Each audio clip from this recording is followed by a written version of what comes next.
Hello everyone, welcome to Agro Academy video series. So guys, आप सभी का स्वागत है एक नए वीडियो लेक्चर में।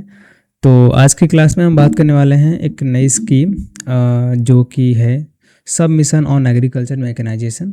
तो फार्म मशीनरी के सेक्टर में ये स्कीम हर साल न्यूज़ में रहती है जब हरियाणा पंजाब में काफ़ी ज़्यादा स्टबल बर्निंग का टाइम आता है, तो ये स्कीम चर्चा में आ जाती है क्योंकि उसी के सेक्टर में ये काम कर रही है। ठीक है, तो इम्पोर्टेंट स्कीम क्यों बन जाती है दोस्तों? क्योंकि आपके जो लोग आरपीएससी एई का एग्ज़ाम दे रहे होंगे तो एग्री इंजीनियर की जो पोस्ट है आपको पता होगा, काफ़ी अच्छी वैकेंसी है। तो उसमें आपका जो एफएमपी वाला सिलेबस गिवन है उसमें स्मम स्कीम और कस्टम हायरिंग सेंटर दोनों गिवन है। तो इसको पढ़ना ज़रूरी है, खास करके राजस्थान में। ठीक है, कितने कस्टम हायरिंग सेंटर बनाए गए हैं उसका नंबर तो आपको पता होना चाहिए क्योंकि एग्ज़ाम में फंसने के चांसेस हैं।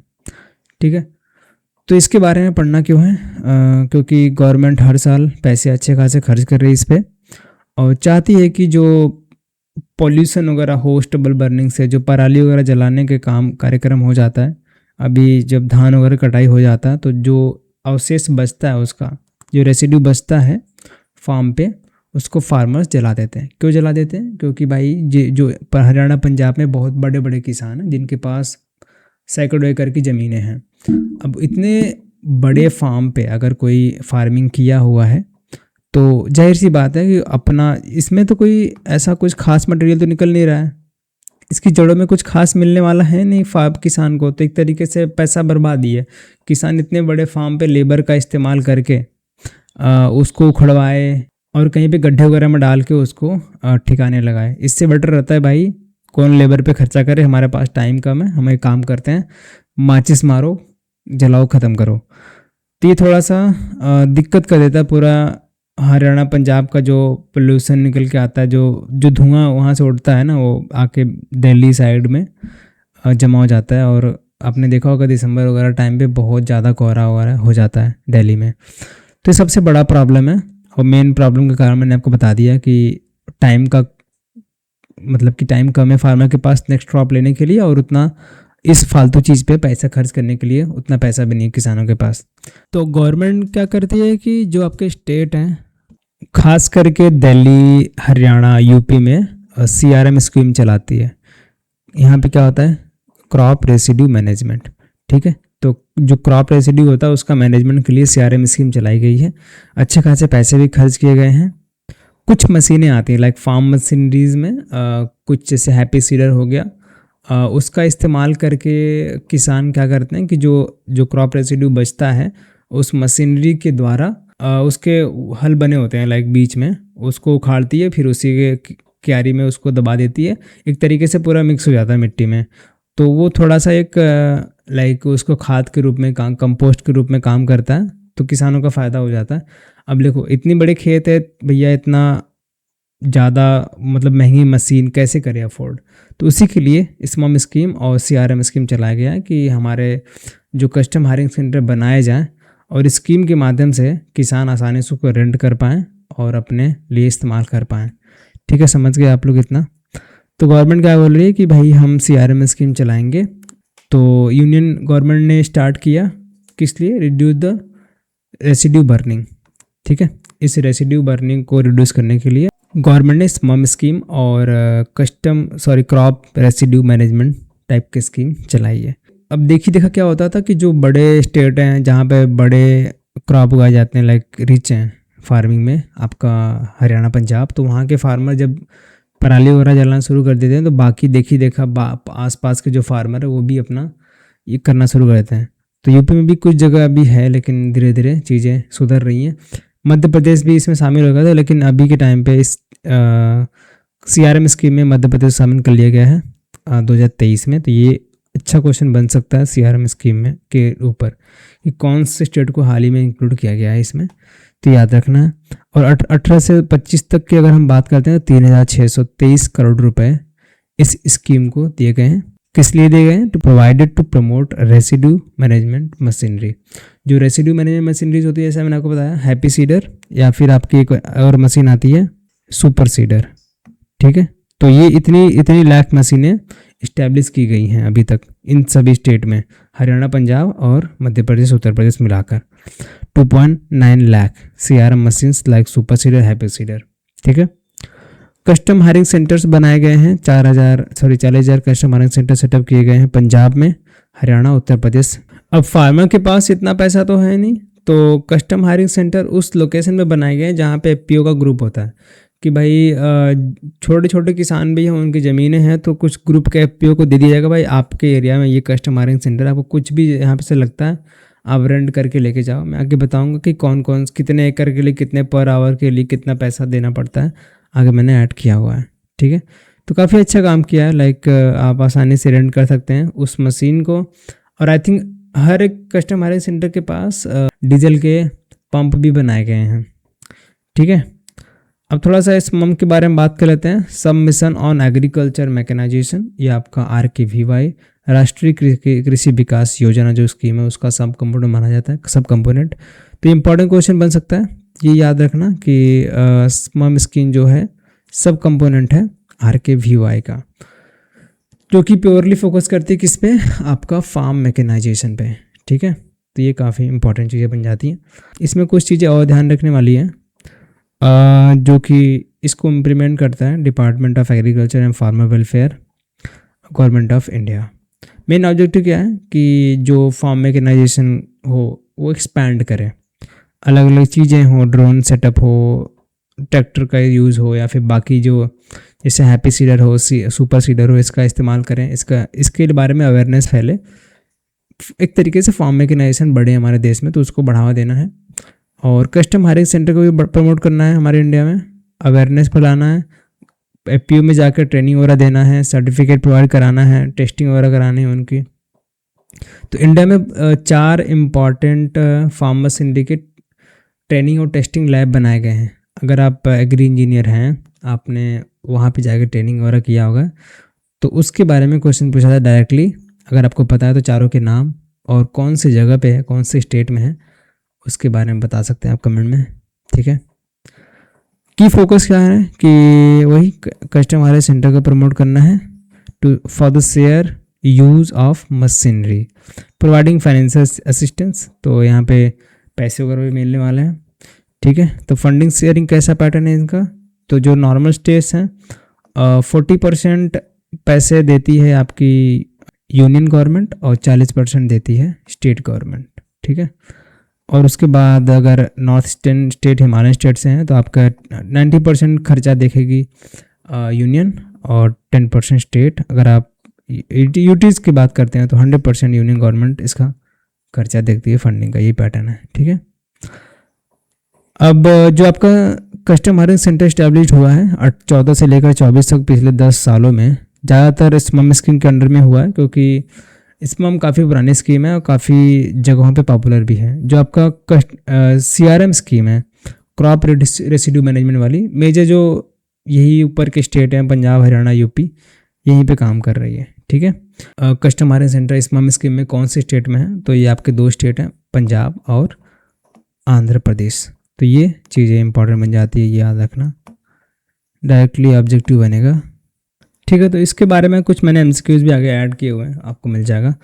आगे बढ़ते हैं, तो इसमें देख लेते हैं कि जो फाइनेंशियल असिस्टेंस मिल रहे हैं, अगर कोई कस्टम हायरिंग सेंटर खोलना चाहता है खुद का, तो उसको क्या गवर्नमेंट की तरफ से सब्सिडी वगैरह मिलने वाली है, उसके बारे में बात कर लेते हैं। अगर कोई फार्मर, इंडिविजुअल फार्मर हो, ठीक है, तो कैटेगरी के हिसाब से 40 to 50% का सब्सिडी मिलेगा, depending upon the farmer category. अगर कोई इंडिविजुअल फार्मर हो, फार्मर सिंडी कोई परचेज करना चाहता है तब। ठीक है, अगर यहीं पे कोई कस्टम हायरिंग सेंटर सेटअप करना चाहता है, उसका प्रोजेक्ट काफ़ी बड़ा है, अप टू 250 लाख तक का कोई प्रोजेक्ट अगर उसका है, छोटा से लेकर बड़ा तक, तो गवर्नमेंट उसको 40% सब्सिडी देगी, जो भी कॉस्ट उसका लगाता है।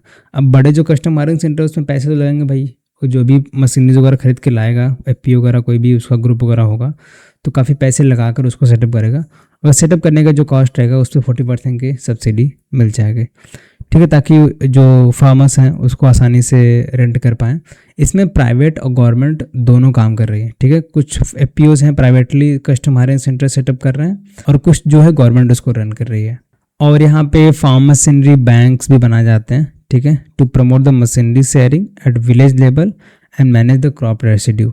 तो अगर ये फार्म मशीनरी बैंक को सेटअप करता है, तो अप टू 30 लाख उसको 80% का प्रोजेक्ट कॉस्ट मिल जाता है सब्सिडी के रूप में। और अगर यही नॉर्थ ईस्टर्न स्टेट में कोई सेटअप करता है फार्म मशीनरी बैंक तो 95% प्रोजेक्ट कॉस्ट उसको मिल जाता है। ठीक है, तो ये कुछ फाइनेंशियल असिस्टेंस है अंडर स्पम स्कीम। अब थोड़ा सा देख लेते हैं कि जो कस्टम हायरिंग सेंटर हैं, अगर कोई रेंट करता है जो आपके मशीनरीज वगैरह हैं तो कैसे पेमेंट देना पड़ेगा। यहाँ पे इन सिटू मैनेजमेंट है और एक्स सिटू मैनेजमेंट। इन सिटू मैनेजमेंट क्या होता है, जो हमने आपको स्टार्टिंग में इमेज दिखाया, अगर उसी फील्ड पे खेत में ही अपना कार्यक्रम पूरा हो जाए उसका, मशीन बुलाना है, खेत में ही उसको चला के जो रेसिड्यू निकल रहे हैं उसको वहीं पे डिकम्पोस्ट कर देना है, मतलब वहीं पे पूरा काम हो जाए, बाहर निकाल के लाना पड़े, तो आपका इन सिटू मैनेजमेंट होता है। ठीक है, ऑप्शन क्या है कि फार्मर के पास renting only CRM machine, crop residue management के लिए कोई मशीन ले लो या फिर हैप्पी सीडर सुपर सीडर आप लेके जाओ, अपने हावर के हिसाब से 200 रुपये से 250 रुपये लगेंगे, अपना कार्यक्रम करके आ जाओ। ठीक है, तो यहाँ पे देखो, यहाँ पे ट्रैक्टर नहीं मिलता, सिर्फ मशीनरी मिलती है जो हैप्पी सीडर होती है, सुपर सीडर। अगर आपके पास ट्रैक्टर है सिर्फ आप इम्प्लीमेंट लेके जाओ, अपना तेल वगैरह डालो, आराम से 2.5 घंटे 2 घंटे के हिसाब से अपना जो भी रेसिड्यू वगैरह है उसको डिकम्पोज करके आप लाके वापस कर सकते हैं। या फिर अगर आप चाहते हैं कि मुझे ट्रैक्टर भी चाहिए, ड्राइवर भी चाहिए, इम्प्लीमेंट भी चाहिए, तो आप इसके रूप ऑप्शन 2 पे जा सकते हैं। 2,500 से 2,000 से लेकर 2,500 पर एकड़ के हिसाब से ये बेस्ट रहता है। आई थिंक बोला गया है कि आप ये बेस्ट है फार्मर के लिए। अगर आप ऑप्शन 2 पे जाते हैं तो आपको फार्मर को कुछ करना नहीं है, 2 से 2,500 रुपये देना है, किसान आएगा ट्रैक्टर लेकर, इम्प्लीमेंट लेकर, आपका पूरा रेसिड्यू वगैरह निकाल के उसको खेत में मिला देगा। ठीक है, तेल वगैरह सब कुछ उन्हीं करेगा। तो सिंगल स्टॉप सोल्यूशन CRM के लिए जो क्रॉप रेसिड्यू मैनेजमेंट करना चाहते हैं फार्मर, उनके लिए बेस्ट है। ठीक है, उसके बाद है ये एक्स सिटू मैनेजमेंट। अगर कोई चाहता है कि नहीं मुझे खेत में नहीं उसको वापस करना है, मुझे उसका खाद वगैरह बनाना हो उस चीज़ का निकाल के, तो इसके लिए जाते हैं, जो भूसी होती है उसको और भूसा बनाकर उसका इस्तेमाल करना है, तो इसके लिए आप जा सकते हैं। इसमें थोड़े से खर्चे और लगते हैं, तो इसके लिए रेंट लगता है आपका 1,000 रुपये से लेकर 2,900 रुपये as per the farmer use. ठीक है, तो बेलिंग सिस्टम पे काम करता है। जो एक्स सिटू मैनेजमेंट के लिए जाना चाहते हैं तो इसके लिए आप यूज़ कर सकते हैं। बाकी इन सिटू के लिए ऑप्शन 2 सबसे बेस्ट है। ठीक है, तो पूछ सकते हैं कि ऑप्शन 2 CRM अगर कोई रेंट करना चाहता है तो मशीनरीज भी हो, ड्राइवर भी हो, ट्रैक्टर भी हो, तो कितने रुपए पर एकड़ के रूप में वो मंगा सकता है कस्टम हायरिंग सेंटर से जो मशीनरी है। तो ये चीज़ें आप याद रख सकते हैं। ठीक है, और अभी हाल ही में GST रिफॉर्म्स हुआ है, तो एग्रीकल्चर मैकेनाइजेशन में हम देख लेते हैं क्या क्या बदलाव हुए हैं। तो जो ट्रैक्टर्स आते थे अगर 1800 सीसी के नीचे हैं तो उसका GST 18% घटाकर 5% कर दिया गया है, ये आप यहाँ पे देख सकते हैं। ठीक है, tractor parts including tyres, tubes, hydraulic pumps, तो उसको GST कट कर दी गई है दोस्तों, 18% से 5% कर दिया गया है। Sprinkler, drip irrigation, harvesting machineries, tractor parts, तो इस पर भी आपकी GST कम हो चुकी है 12 से 5%। ठीक है, fix speed diesel engine greater than 45 15 HP से ज़्यादा फिक्स स्पीड वाली डीजल इंजन हो, थ्रेसिंग मशीन हो, हार्वेस्टिंग मशीन हो, कंपोस्ट मशीन हो, तो उसके भी GST कट हो गई है 12% से लेकर 5%। तो डायरेक्टली क्वेश्चन बनने के चांसेस हैं आपके एग्ज़ाम में, तो ये चीज़ें याद में रखना थोड़ा सा। तो बस याद रखो कि क्या क्या कंपोनेंट है। GST तो आपको पता ही है कि भाई 5% पे आ जाएगी सारी, तो इस पर दिक्कत आने वाली है नहीं, नंबर तो आपको सेम ही मिल रहे हैं यहाँ पे। ठीक है, यहाँ पे मैंने टेबल में डाल दिया, आप इसको भी देख सकते हैं। और क्या है इसमें, और इसमें थोड़ा सा फर्टिलाइज़र पे जो GST रिफॉर्म्स हुआ थोड़ा सा बात कर लेते हैं। बाकी कंपोनेंट पे ammonia, sulphuric acid, nitric acid पे GST रिड्यूस हुआ है 5 से लेकर 18 जो था 5% हो गया। ठीक है, तो reduction in rates will correct in the inward duty restructure fertiliser production. तो जो किसान भाई वगैरह हैं आप देखना ध्यान से कि जो बोरी मिलती थी आपकी 18% GST लगाकर, उस पर थोड़ा सा आपको राहत मिला होगा। किसान से देखना, पूछना कि भाई GST कम हो चुकी है, दाम बढ़ाओ मत।